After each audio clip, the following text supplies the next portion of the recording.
ডাঁটা বাগান দেখো, ডাঁটা বাগান। এটা আমার বারান্দা বাগানের ডাঁটা বাগান। আজকে তোমাদের আমি বাগান থেকে তুলে ডাঁটা শাক রান্না করে দেখাবো। এইরকম অর্গানিক ডাঁটা, উফ! এটা কয়েকটা বীজ ছড়িয়েছিলাম আমার পটে, আগে দেখিয়েছি, সেখানে এই কয়েকটা গাছ হয়েছে। তাতেই আমার ভীষণ শান্তি, যতই নিজের হোক, নিজের গাছ। বা গাছগুলো কেটে নিয়ে এসেছি, এবার পাতাগুলো ভালো করে বেছে নিলাম, ভালো করে বেছে টেছে ধুয়ে নিয়েছি। পাতাগুলো এক সময় রান্না করছি আর ডাঁটাটা আলাদা রান্না করব। ভালো করে ধুয়ে ছোটো ছোটো ছোটো ছোটো করে কুচিয়ে নিলাম সুন্দর করে। আর কি আনন্দ যে লাগছিল যখন এই কাটাকাটি করছি, আহা হা হা! ভয়েস দেওয়ার সময়ও আবার মনে হচ্ছে আমার ফ্রেশ শাক কেটে নিয়েছি। এবার যেহেতু অল্প একটু শাক, তো তাই অল্প একটু চিংড়ি, 3-4টে চিংড়ি ছোটো ছোটো করে কেটে নিয়েছি। কুচো চিংড়ি তো নেই, সেই জন্য ওই চিংড়িটাই ছোটো করে কেটে নিয়ে নুন হলুদ দিয়েছি। একটাকে চিংড়িকে একটু মুন্ডুটা বাদ দিয়ে গোটা রেখেছি একটু ডেকোরেশনের জন্য। আর নুন হলুদ মাখিয়ে নিয়ে এবার কড়াইতে সামান্য তেল দিলাম। তেল দিয়ে এবার এটাকে ভাজি ভাজি করে নেব চিংড়িটাকে।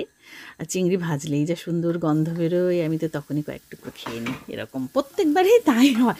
শুধু চিংড়ি কেন, মাছ ভাজাই আমার খুব প্রিয়। মাছ ভাজি আর খাই, মাছ ভাজি বা মানে ভেজে তুলে আমার একটু ওই রান্না করতে করতেই এক পিস খাওয়া হয়ে যায় এরকম।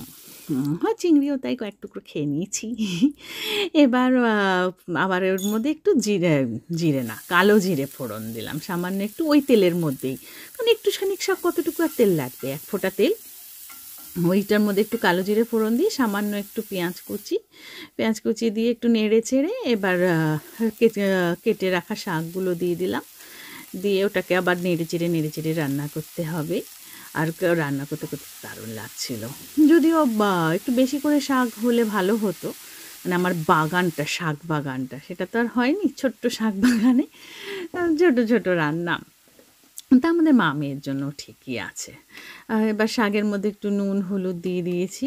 নুন হলুদ একদম সিম্পল রান্না, আমার রান্না খুবই সিম্পল, বেশি মশলা যায় না। একটা কুটিয়ে একটা কাঁচা লঙ্কা, মানে কাঁচা পাকা লঙ্কা একটু কেটে দিয়ে দিলাম। এবার এটাকে ঢেকে ভাজা করবো। মাঝে মাঝে ঢেকে একদম স্লো আঁচে গ্যাসটা একদম কমিয়ে দিয়েছি।